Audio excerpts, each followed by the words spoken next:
de Aglaé Margali, que nos viene desde Mexicali con su libro Los delirios de la lengua. Paul Benavides, que nos va a hacer la bienvenida y un agradecimiento a Mira, a Alfonso y a Tano, a todos los Miguel, por invitarme a ser parte de esta exposición surrealista tan importante que ustedes realizan, que se realiza en Cartago. Y una bienvenida a Aglaé Margali, que tuve yo la oportunidad de leer el libro, del que yo voy a hacer algunas observaciones generales, y luego preciso algunas, voy a decir algunas cosas que puse en el texto. Los delirios de la lengua me colocó a mí en la obligación de leer y de confrontarme y de profundizar en la obra de Antonín Artaud. Yo había oído hablar del surrealismo, había leído algunos poetas surrealistas que siempre me gustaron mucho, como Paul Eluard, algunos latinoamericanos, César Moro, Emilio Wefallen, Breton, obviamente, y todos los Aragón, todos los grandes poetas del surrealismo francés, pero yo nunca había estado cerca de la figura de Artaud. Entonces tuve que hacer contacto y darme cuenta, un poco descifrar las claves con las que Artaud estaba armando o armó su discurso intelectual, su discurso filosófico. Esas claves me sirvieron para poder interpretar el texto de Aglaé. Entonces, es una llave, comprender las claves intelectuales de Artaud es una llave para poder hacer lo que a mí me interesaba, que era leer poesía, ¿verdad? Que es lo que me encontré en el libro, o sea, es un texto poético, evidentemente artaudiano, que establece un diálogo intelectual, un diálogo poético, no intelectual, la palabra no es correcta, un diálogo poético con las claves interpretativas de Artaud, con sus propuestas, con sus ejes, digamos, el vigor, la potencia creativa de la insania, el coraje, el diálogo con las sombras, en realidad, el ir más allá, hacia el lado de las sombras, en donde Artaud construye, digamos, y es ahí donde Artaud es más radical que los surrealistas, que Breton y que Aragón, va hacia el extremo, es decir, va hacia la izquierda, podemos llamarlo así, y desde esa izquierda poética, para ponerlo en un término muy simple, que reivindica ciertas cosas. Entonces, lo que reivindica es aquello que Artaud decía en los diferentes textos que él hizo contra los poderes establecidos, contra los rectores de las universidades, contra los saberes establecidos, ¿verdad? Contra la medicina, contra la ciencia.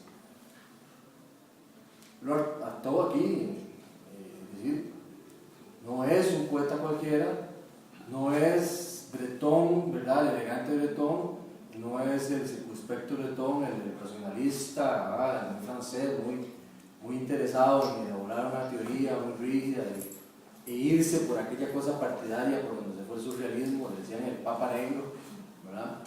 Sino que Artaud se sale de todo ese esquema, el surrealismo comienza a resquebrajarse en 1924, como ustedes todos saben, y Artaud se va, y muchos se van. Entonces Artaud se coloca ahí, se coloca porque padece una enfermedad mental, que la asume, y a partir de ese sufrimiento, de ese dolor personal, elabora una poética. Entonces es una poética totalmente diferente al resto de surrealistas que no estaban padeciendo esa circunstancia personal. Es insania, digamos, que es la materia y la fuente desde la que Artaud define mucho de lo que escribe y lo que hace. ¿Dónde es que está el Artaud que a mí me interesa? Está en contacto con lo que a mí me permite entender la poética de Aglaé. En su diatriba contra la medicina. Es decir, él dice, la medicina tiene que dar al que está enfermo la forma de salir de su enfermedad, paliar su enfermedad. Pero además le exige a la medicina le exigía un diálogo con la insania, con la enfermedad mental, y no una reclusión, que era lo que hacía el sistema. Es decir, opone al sistema una propuesta, le dicen: ustedes no han investigado bien esto, ustedes parten de la premisa de que todo enfermo debe ser recluido. Y Artaud dice: bueno, no, hay una necesidad de que se entienda, digamos, la dimensión exacta de lo que puede ser el padecimiento de una enfermedad mental, el dolor que eso implica y la necesidad de que los poderes establecidos establezcan, al menos, si no un diálogo, por lo menos una tolerancia, digamos, con eso. Bueno, va más allá, cuestiona las ideas religiosas, cuestiona las ideas políticas, cuestiona los saberes de la ciencia, y me descubre a mí un tema, por ejemplo, el tema de la sombra, el teatro y su doble, por ejemplo, ¿verdad? ¿Qué es el teatro y su doble? Bueno, no es digamos, el teatro formal, tradicional, el que le interesa a todos, sino es lo que hay detrás de la imagen, es decir, la sombra proyectada. Todo el mundo de la sombra, lo que hay, la profundidad, la densidad de la imagen sobre un tablado, sobre unas tablas, es lo que Artaud busca, ¿sí? El desdoblamiento, la profundidad. ¿Qué es eso? Bueno, es la búsqueda de ir hacia la profundidad, dejarse ir hacia la profundidad de sí mismo, como decía Pellegrini, que ese es el surrealismo. El surrealismo latinoamericano, que es interesante porque me encuentro también con el surrealismo latinoamericano, que es decir, que es también, claro, lo abordar allí cuando hace referencia a los tarumanas, por ejemplo. El surrealismo latinoamericano reivindica el deseo, como bien lo saben ustedes. El deseo no es un deseo erótico evidentemente, sino que es la totalidad del deseo, la dimensión del deseo, del amor, del deseo, de las emociones, de la profundidad emocional, ahí, digamos, y el contacto con las fuerzas profundas de la naturaleza, que decía también, con las fuerzas profundas que están en el subconsciente del ser humano. Entonces, me refiero un poco al texto de Anglade, que es para ya ir diciendo. No es un itinerario, como decía, una biografía poética, esencialmente, sino es un diálogo poético en donde los elementos fundamentales que planteaba Artaud y el surrealismo en general, que es la destrucción para producir algo nuevo, están presentes en eso. Es decir, el lenguaje mismo poético utilizado por Anglade es capaz de poder desmontar el orden de lo real, ¿verdad? El orden de lo real, donde el surrealismo tiene una confrontación directa, e ir más allá de ese orden de lo real, ¿verdad? Ir hacia lo subreal, que algunos españoles como Guillermo de Torres le llaman superrealismo, porque en realidad el surrealismo es una adaptación, ¿verdad?, a una castellanización del francés incorrecta, de acuerdo a algunos, yo creo que es cierto. Es decir, la poética de Anglade va hacia ahí, ¿sí? En la forma, en el estilo de la poesía de Anglade hay ya un intento de romper el orden de lo real y profundizar, ir hacia ese subconsciente profundo donde habitan esas fuerzas de la naturaleza capaces de quebrar ese orden de lo real, de desmontar el orden de lo real. Lo interesante es que Anglade tampoco renuncia a la realidad, es decir, lo que está renunciando es a la racionalidad, ¿verdad? Ahí también eso es consecuente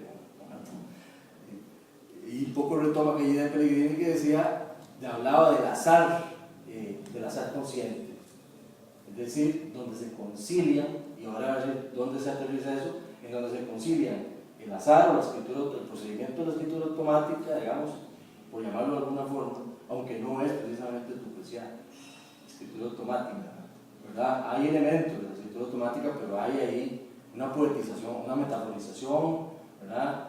Los recursos del lenguaje que están yendo hacia un intento de crear un lenguaje simbólico, ¿verdad? Un lenguaje polisémico en ese sentido. El surrealismo y la polisemia, la metáfora, son primos hermanos, ¿dónde empieza uno, dónde termina el otro? Bueno, sabemos que son terrenos donde se mueve la poesía. Entonces, el lenguaje ese mismo, bueno, remonta al orden boreal va hacia ahí. Hay la poesía de aterrizo, bueno, esta celebración, cuando habla de Artaud, bueno, celebra de alguna forma el delirio, ¿verdad? Y establece y reivindica ese poder proteico de la palabra, ¿verdad? Que cuando crea destruye y cuando destruye crea. Y cito un fragmento de la poesía de dos líneas. Antonin Artaud: tus deleterios embates, tus venenosos embates preludian rebeliones que circundan tu testa enrojecida. Esos son los versos que abren, digamos, enuncian el poemario, digamos, hacia dónde va, hacia la figura, digamos, rompedora de Antonin. Esta poesía de Anglade recuerda el derecho de todo hombre a soportar la cantidad de dolor físico que sea posible y la vacuidad mental que puede soportar honestamente. Comillas: se acuesta tu sombra angelical en plataformas de acero, lápidas de hospital, casa de muertos, donde tus ecos insolubles repercuten en días infectados de abismo. Los laureles del verbo siempre tendrán la autonomía de la evidencia. Naturalmente, bello poema que, claro, pues el texto es las pasadas o las recurrentes idas y venidas de Artaud a los asilos, ¿verdad? Donde enfrentaba, digamos, la medicina, la ciencia occidental a su dolencia personal, y la enfrentaba de una manera vigorosa, con mucho coraje en realidad. Nada extingue el poder de la palabra alucinado, delirante. Los poderes sensores de la medicina y de la ciencia pueden recluir quien lo padece y aplicar en su humanidad las descargas de la incomprensión y la violencia, pero no está a su alcance aplicar la fuerza apabullante y profunda de la palabra. La palabra que está por encima del dolor, atrincherada en la profundidad del inconsciente. La palabra que flota en el silencio posterior a la descarga eléctrica. La palabra que es silencio y que se hace en silencio. La palabra que enmudece el dolor y que supera el dolor mismo. Comillas, y hago referencia a un poema de Anglade. En tu boca el dolor tiene la anchura y la profundidad de la palabra, esa sed infinito que clausura tu jaula de alienado. En el momento anterior a la palabra sin grafía, a las fuerzas primarias del rayo y del viento, un retorno al sentido de la palabra que no requiere significante. Margali lo anima en un bello poema, comillas: en la fibrada luz de las encrucijadas, los bosquejos de la imaginación se revuelven en arquitectura fugitiva, de fulgores de tu sol pupilar, astro en el vasto horizonte sobre la tablomara. Sabemos todos que Artaud y que Breton estuvieron en México, ambos estuvieron en diferentes momentos. Ese contacto con la tablomara es lo que Anglade pone en este poema, o enuncia en este poema. Eso no es pequeño, es muy importante, digamos, en el libro, ¿verdad? Que además está cerca tuyo. La cultura tablomara está cerca, pero es el contacto, lo que los surrealistas vieron que no tenía Europa, es decir, es el contacto con las fuerzas sobrenaturales, con las fuerzas primigenias del rayo, del viento, de la poesía que no requiere un vehículo para expresarse, ¿verdad? Del lenguaje verbal, del lenguaje poético verbal. Y ese contacto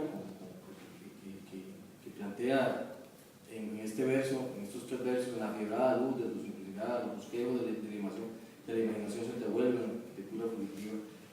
Ese es el contacto con esa fuerza vital que Artaud y que los realistas echaban de menos. Europa, me parece que en la época no la tenía América Latina, y la sigue teniendo, que es un chingazo cósmico, es un latigazo cósmico que está en nuestra poesía y que la lo recupera.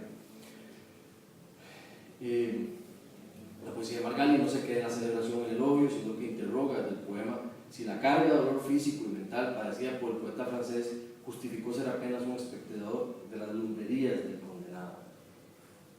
Interpretación que también reafirma lo otro, es decir, la lucidez que emerge de la oscuridad, de la resistencia que ofrecen las profundas energías del inconsciente, cuando se oponen al embate de los poderes sensores y sus bastones eléctricos. Comillas: se te apagan los miedos durante la vigilia, cuando te constituyes en el ser múltiple de la conciencia, rompes itinerarios para expulsar del paraíso todas tus diferencias. Esa es una de las partes del libro de Anglade que más me impactaron, esa esa capacidad para transmitir un dilema en realidad, es decir, justifica en un poeta, en un creador, una cantidad X de dolor, de sufrimiento personal, ¿verdad? Para seguir pensando y creyendo que ese dolor y ese sufrimiento son la fuente de los medios de creación. O sea, son el parapeto necesario para enfrentar el sufrimiento, el dolor. O sea, hay que llevar, si es posible, llevar el sufrimiento hasta ese extremo. Se justifica, el arte lo justifica todo, el arte lo explica, lo justifica todo, ¿verdad? Eso tiene sentido, ¿verdad? Desde luego que la respuesta la da el poema, si es que da alguna, y es una postura ética, digamos, del poeta, que retoma, ¿no? El autor plantea ese tema también. Si esa crítica que hace a los poderes establecidos a la medicina es una crítica que está cargada de dolor. Está diciendo, hey, yo soy un enfermo, padezco las técnicas para yo superar esta dolencia, esta insania mental, y ustedes no han hecho absolutamente nada para saber si lo que yo tengo no es una enfermedad. Que lo que estaba planteando era cuestionándose que los poderes de la ciencia no habían hecho el intento de acercarse como se debía a la enfermedad mental. Estaban partiendo de la receta sin haber diagnosticado, sin haber estudiado. Bueno, ese tema luego lo recupera, ese debate luego lo recupera, todos sabemos, Foucault, ¿verdad? La microfísica del poder y la locura, el tratamiento de la locura y el tratamiento de la reclusión en los hospitales, que es el tema del poder en la sociedad, el poder censor que te aparta y te delega y te marina. Para cerrar, bueno, decir, este texto no es, como decíamos, no es una biografía poética.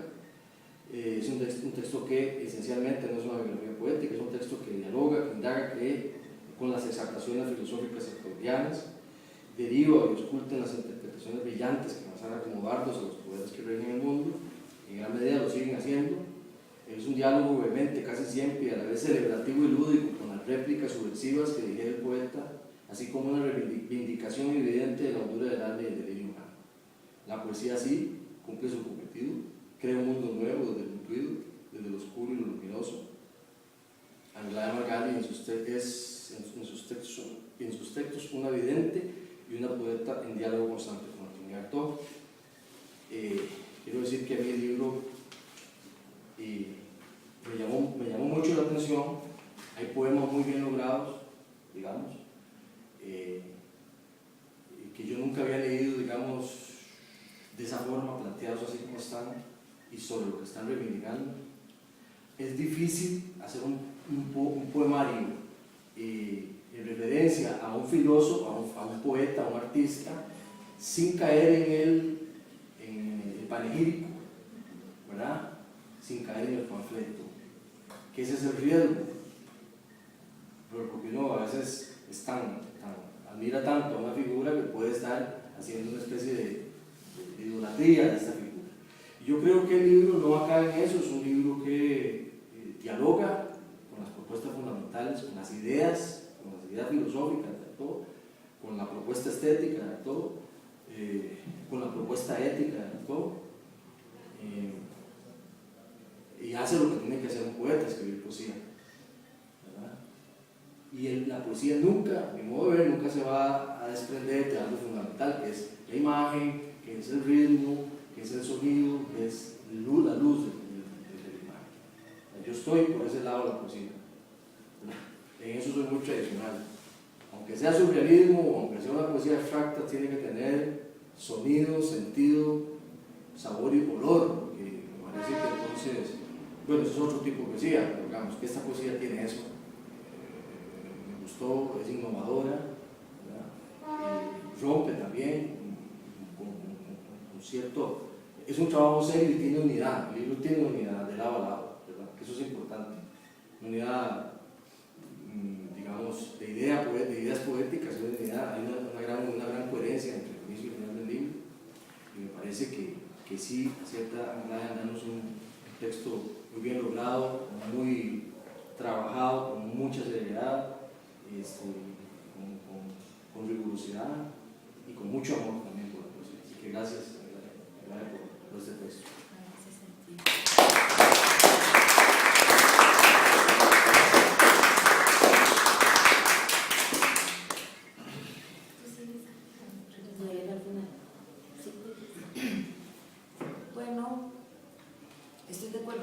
muchas cosas. En todo caso, quiero agradecerte por haberme brindado el espacio de acompañar con una muestra gráfica de mi trabajo, tu obra.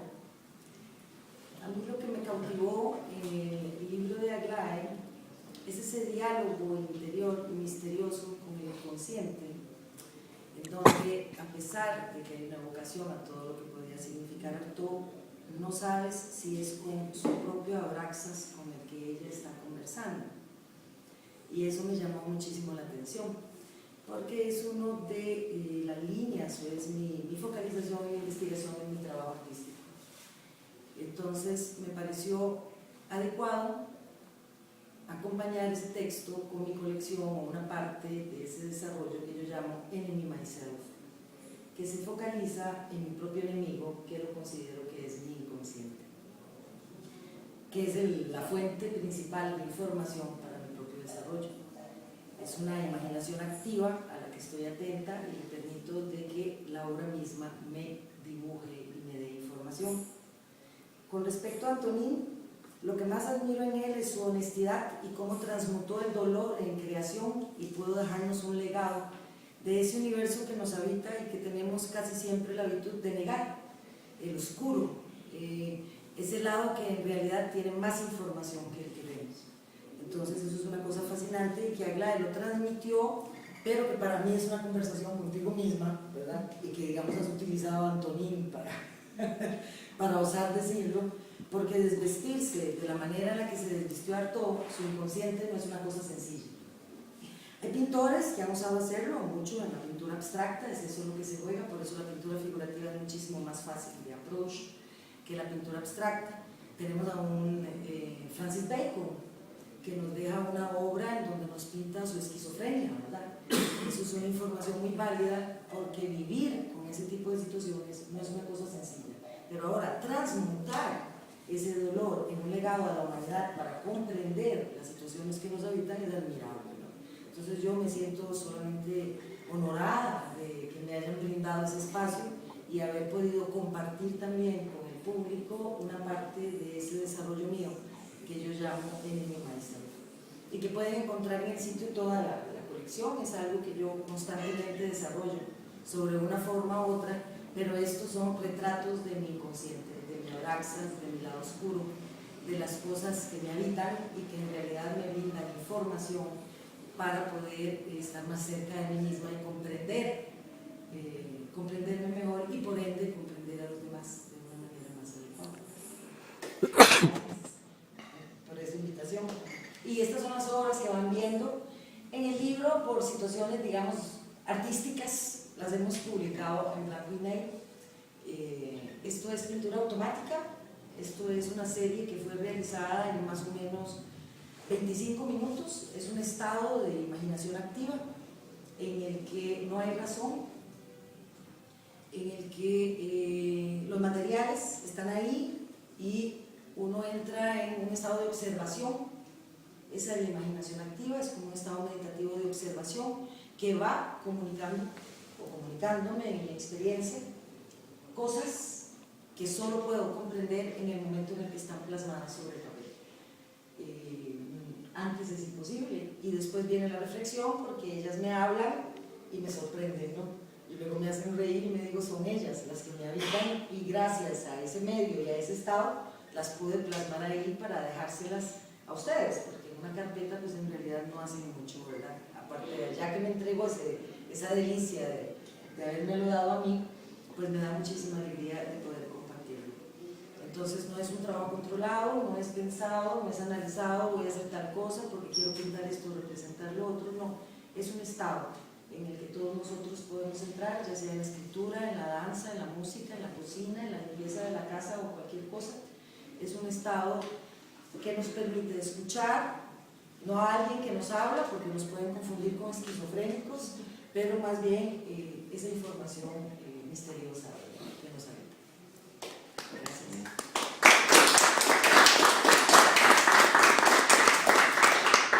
Y ahora nos vas a decir. Bueno, pues antes que nada, les agradezco la presencia de todos ustedes aquí esta tarde. Agradezco muchísimo, esta fue una invitación que habíamos platicado desde hace varios meses a Alfonso Peña, que es un amigo con el que tengo pues más de 15 años de comunicación, de intercambiar correos. Sin embargo nunca nos habíamos conocido personalmente. Recién se dio esta coincidencia en octubre allá en Baja California, que es de donde yo vengo. Yo vivo en Mexicali, en donde es el desierto.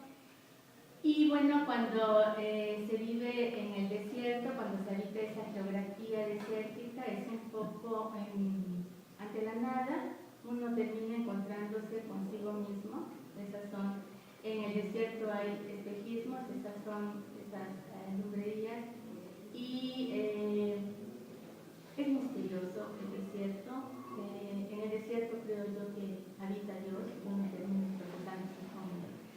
Agradezco muchísimo a Paul Benavides, una lectura magnífica. Paul, lo dije, te lo dije hace un momento, lo digo ahora, estoy en deuda con él. Me parece que hizo una lectura, independientemente de una lectura inteligente, me parece que hizo una reinterpretación también de ciertas búsquedas que están ya plasmadas en el poemario.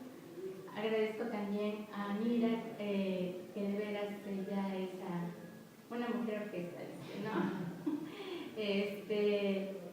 Muy bien. ¿Quién hace el trabajo de 100 hombres? Mira, ella.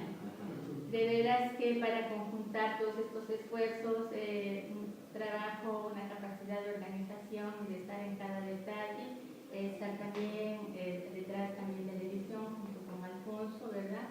Pues, y tener este libro hoy en las manos, pues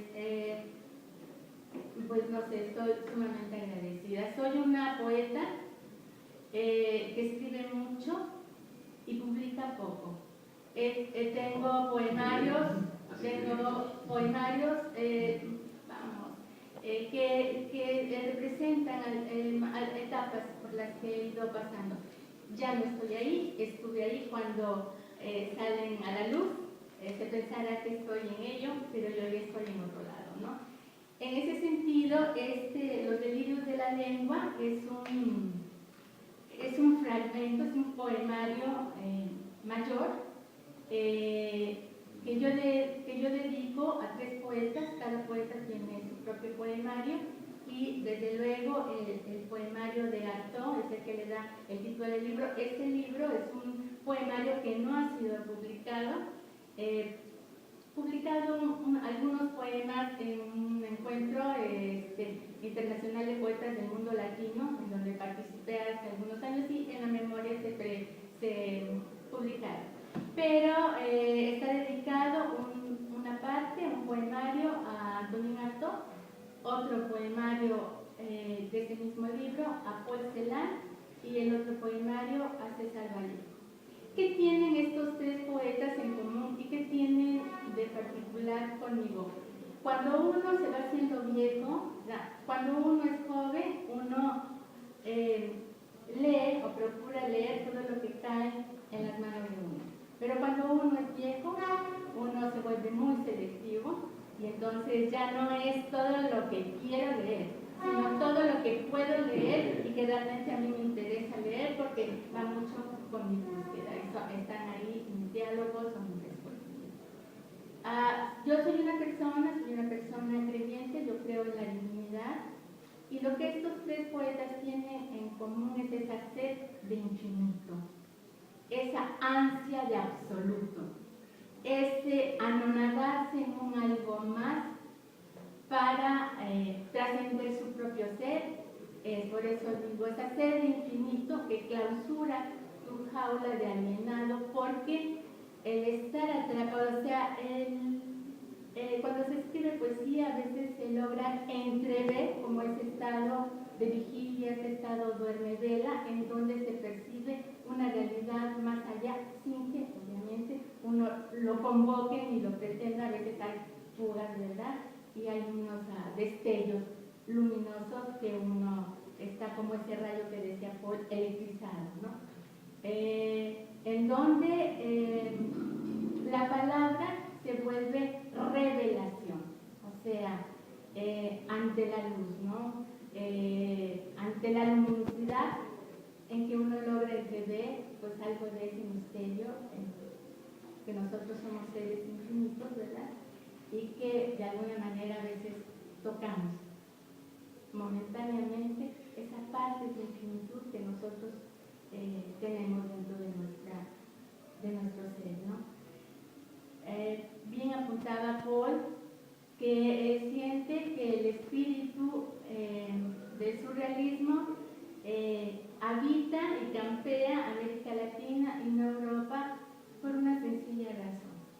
Nosotros, decía Alejo Carpentier, que mientras los surrealistas en Europa se sentaron a imaginar una máquina de escribir con patas, o sea, para superar la realidad, nosotros nada más teníamos que asomarnos a la ventana y ver la geografía que nos invade. La selva, por ejemplo, la vegetación es lujuriosa, delirante, es la locura, es penetrar en la selva, es penetrar un poco también en nuestro inconsciente. Pero, por otro lado, están también nuestras raíces prehispánicas que de alguna manera nos permiten utilizar con todo ese bagaje nuestra realidad desde, ya por el hecho de ser latinoamericanos, filtramos nuestra realidad desde otra esquina muy distinta de la europea. Somos seres muy místicos, somos seres ritualistas, somos seres muy primigenios, muy pegados a nuestra propia geografía. Entonces, yo en mi conjunto, dos geografías. Por un lado está la parte de la selva, porque yo nací en Tabasco, que es un lugar selvático, tropical de México, pero vivo en el desierto, que es nada de vegetación, cero vegetación. Entonces, pero el desierto, vamos a decir, la selva le satura a uno la mirada y lo lleva a uno por caminos delirantes y de locura. Pero el desierto lo obliga a uno a la introspección. Y entonces uno, pues de alguna manera, hace una inmersión, ¿verdad?, hacia ciertas partes recónditas. Y él tiene razón, Anila, es Artaud y un poco también esas búsquedas de infinito que también de alguna manera todos perseguimos, ¿no? En ese sentido, Artaud me parece un ser nacido fuera de tiempo, un ser incomprendido, un genio. Pocas veces vemos pasar los genios por aquí y tenemos que atesorarlos, es decir, son como cometas, pasaron la generación a la que pertenecieron, no lograron ni siquiera atisbar la magnificencia del ser con el que compartieron la cotidianidad, pero a la larga la causa queda cuando el cometa ya pasó. Y eso es para mí Artaud, por ejemplo, en ese sentido, todo eso que él se adelantó, por ejemplo, él en sus propuestas teatrales y todo eso que ahora vemos, el performance, lo multidisciplinario, lo que de alguna manera la cuestión ritual, todo esto, pues, él ya lo tenía más que propuesto, vamos, ¿no?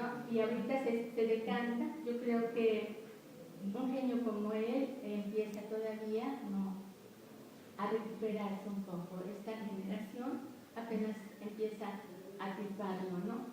Y en ese sentido, estos delirios de la lengua son un poco lo que quizás cada poeta pretende vivir en ese estado de delirio para poder escribir, no importa. O sea, si eso le lleva a uno a escribir, bendito sea, ¿no? Y en ese sentido, Vallejo también decía a los doctores, les gritaba, déjenme con mi tumor craneano, ocurra lo que ocurra, aunque me muera. O sea, no me quiten el dolor, o sea, déjenme con mi tumor craneano. Entonces, Paul Celan también era un ser que tenía esa sed infinita. Y en ese sentido, pues, Artaud murió de absoluto. Eso fue lo que murió. Entonces me voy a permitir leer, no todo, no lo quiero cansar, nada más algunos poemas. Además está bellísima la edición, agradezco muchísimo. Me alegro mucho. Hice las velas un poquito y le agradezco que también me haya consentido en eso, porque es un poco como convocar, ¿no? Cuando uno convoca los demonios, apaga las luces y que vengan, ¿no? Entonces esto es como convocar demonios, ¿no? Y dice así: prosa de labios impúdicos ronda tu verbo temerario. Extranjero del muro, sobrevives en preces atentatorias. Catacumba de 1000 generaciones insertada en los glifos, erectos, horizontales, delirantes, que delatan tu paso transitorio. Mi ojo, avasallado de párpados, franquea puertas de luz y sombra. Antonín Artaud. Tus deleterios embates preludian rebeliones que se difundan mi testa enrojecida. Las rejas asfixian, esto lo sabes, Dante de purgatorio, morador de cabellos encallados en la belleza atónita febril de la palabra. No existen coordenadas para multiplicar tus adivinatorias artes que implotan las ondas de tu canto. Alquimista del verbo, extravagante hasta en el mugido que ensancha la sequedad ardiente de tu boca. Hoy reclamo que me guíes en la honda caída hacia el infierno. Igual que ayer, se levanta la horca existencial de un tiempo escapándose en lamentos, de jueves cuaresmales de transfiguración. Llueves libre sobre la tarahumara. Te he presentido como Saturno devorando a sus hijos, gritando tus vivas y tus mueras en un gesto irracional que avanza como angustia invasora en el río ardiente de mi sangre. Sé bien que aún experimento el sudario cobrizo de la muerte, por donde no se atreve el labio impuro. Velas tu rostro de intemperie, descompasado del reino de este mundo. En tu boca, el dolor tiene la anchura y la profundidad de la palabra, esa sed de infinito que clausura tu jaula de alienado. Sabías llorar y lloraste, amado niño, con la enorme risa bienhechora de la fuerza eterna de la vida, embrión del pensamiento. Se acuesta tu sombra angelical en plataformas de acero, lápidas de hospital, casa de muertos, donde tus ecos insolubles repercuten en días infectados de abismo. Los laureles del verbo siempre tendrán la autonomía de la vivencia. ¿No? Celebración y canto es el llamado personal de la palabra, desdoblamiento de la voz ritual propiciatorio. Tema jindio, dio la tema dijiambruan, la tema yui naga, la taja ametamogina, uadi, muchipin, tenobo y ahí. La ceremonia de la lengua es dialecto de 1000 entonaciones, en ondas de garganta sideral, bordeando los costados tutelares de tu gentilidad acariciada.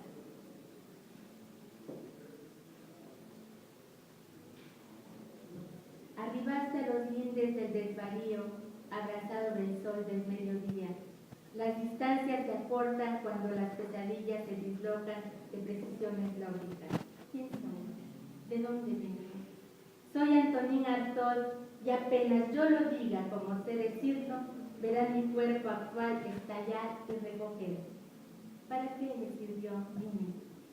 A tu larga mirada de cuervo revolotear el abismo, si solo viste pasar tus volverías de condenado. Y por último, Porque te leer el texto ahí en mayo. Es cochimí. Cochimí. Es cochimí.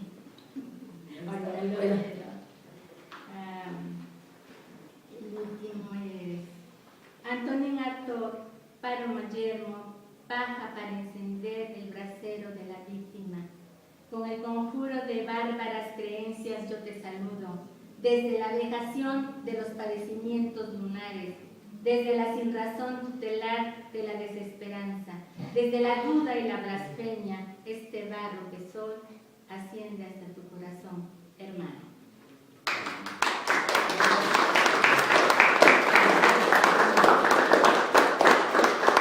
Pues esto es un poquito nada más del poemario y pues espero que les haya gustado, si hay comentarios o algunas preguntas o algo así, con todo gusto.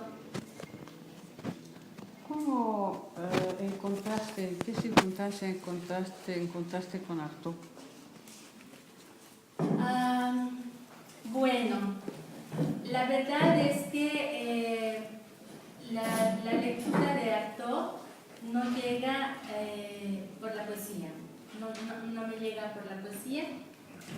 Estábamos nosotros, yo trabajo en un museo y estábamos nosotros realizando, yo trabajo en un museo y escribo los guiones para las exposiciones. Tenemos exposiciones permanentes de exposiciones temporales y bueno, se iba a dar una, vamos a decirlo así, una exposición que se iba a montar sobre escritores representativos, vamos, de las vanguardias y que rompieron de alguna manera esquemas. Y entonces empecé yo a investigar, eso ya tiene bastantes años, y cuando yo acudo a Artaud, precisamente para ver lo de su estadía, sobre todo a mí me interesaba mucho a escritores, bueno, para la exposición, que habían tenido contacto con México, ¿no? Y uno de ellos era Artaud. Llego así a él y pues yo me quedé con una sacudida cuando yo empiezo a leerlo. Y ya, o sea, independientemente de la exposición que nosotros tuvimos, fue algo como cuando hay algo que te muerde y te inocula el veneno, ¿verdad? Y ya estaba yo así como picada por algo. Entonces, ya después yo dije, este es un escritor que yo debo de leer, pero con detenimiento, ¿no? A medida que me fui adentrando en él, en todo su imaginario, en sus búsquedas, en sus ansias y todo, pues sí, definitivamente pues coincidía mucho, sobre todo con en donde yo me encontré con él fue precisamente en esa situación de infinito, ¿no? En ese reclamo, no había respuestas, no hay respuestas, o sea, es cuando se siente que el espíritu se desborda más allá del cuerpo y no hay nada, absolutamente nada que pueda calmar el dolor. Eso es definitivo, ¿no? Y entonces era un hombre debatiéndose, pues en algo, tratando de obtener respuestas en una búsqueda inútil, porque somos finitos y estamos nada más.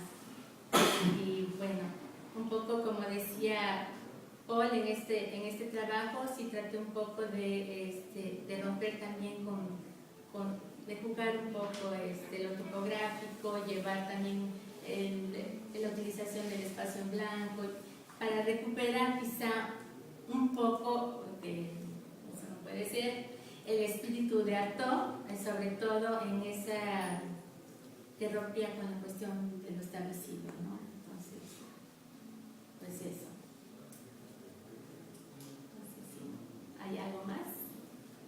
En un momento, cuando leíste un poema, hablaste como una lengua extraña. Ah, sí. Ok, esa lengua, ese dialecto es cochimí, es una etnia que allá en el norte del país, en Baja California, está ya extinta, ¿no? Pero Miguel del Barco, que hace una historia natural de la California, porque bueno, es algo que yo también he leído por mi trabajo, ¿verdad? Me llamó muchísimo la atención que recuperaba recupera el dialecto de los nativos de ahí de la Baja California, y entonces yo inserto este pedazo de Cochimí, que es el Padre Nuestro. Padre Nuestro que estás en los cielos. O sea, es un clamor, es Cochimí que está ahí. Sí, tiene como una musicalidad muy particular. Sí. Muy particular, realmente extraordinaria, ¿no? Sí, Sí, a mí me gustó mucho. Digo que no entendía nada, pero me gustó. ¿Qué problema le Por es? favor. Es Cochimí. El dialecto que está aquí es Cochimí. Quizás se ve de dialecto, digamos, lengua. Lengua, una lengua, sí, efectivamente. Vamos a ver. Aquí está. Celebración y canto es el llamado personal de la palabra, desdoblamiento de la voz ritual propiciatorio. Tena, ayumba, diula, tuma, ayipilwan, la tema, wipila, gata, la tajane, betogina, udaí, mikipin, que negó, ibaí. La ceremonia de la lengua es dialecto de 1000 entonaciones, en ondas de garganta sideral, bordeando los costados tutelares de tu gentilidad acribillada. Entonces, es una manera, o sea, yo inserté de la lengua cochimí, porque es una manera también de recuperar esa lengua extinta, esa manera de que alguna vez Arto alguna vez estuvo, es lo que les digo, la cauda quedó del cometa que pasa, ¿verdad? Que brilla en el desierto. Esta lengua, o sea,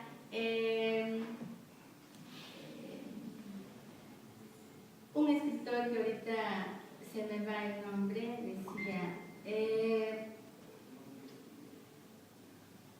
que nosotros nos debíamos de entristecer cuando una lengua se extinguía, porque parte de la humanidad muere con ella.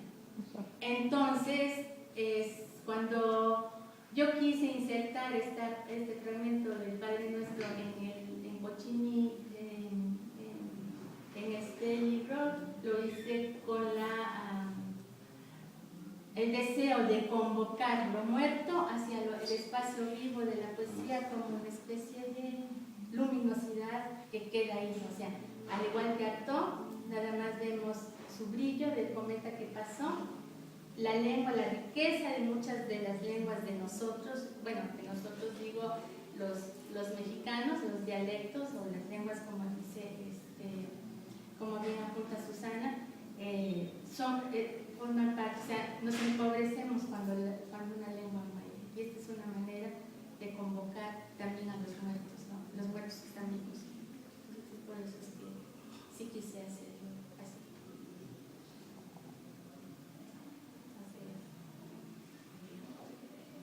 Es un universo de pensamiento que se pierde, Así es. porque cada lengua encierra una modalidad distinta totalmente de percibir la realidad. Así es. Y, Entonces, sí. y entonces perdemos contacto con así como perdemos contacto con el cometa que tú bien citas, ¿no?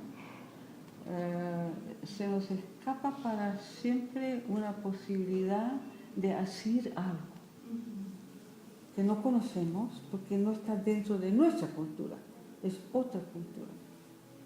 Sí, o sea, es otra cultura. Nos estamos volviendo ya monosilábicos, porque en la manera comprimimos las palabras, a veces ponemos signos, entonces en la manera en que se va mutilando el lenguaje tenemos menos posibilidades de desarrollar el espíritu, ¿no? La lengua para mí es sumamente importante, o sea, en la verbalidad, o sea, está la divinidad, es el tocar lo divino, porque a ver si como dice, se contiene lo infinito en lo finito de la palabra, pero también la palabra contiene la cuestión de la música, ¿verdad? Y a la hora de pronunciar las palabras tienen un sentido ritual donde convocamos las fuerzas cósmicas y de la naturaleza, las llamamos a la vida, las damos vida. Entonces, en la manera en que nos volvemos monosilábicos o del ritual, estamos perdiendo parte de nuestra de nuestro desarrollo como humanidad. Entonces, sí, no recuerdo qué escritor decía, que parte de todo lo que nosotros tenemos, cuando una lengua muere, tenemos toda la humanidad de estar de luto, porque parte de nosotros, que somos como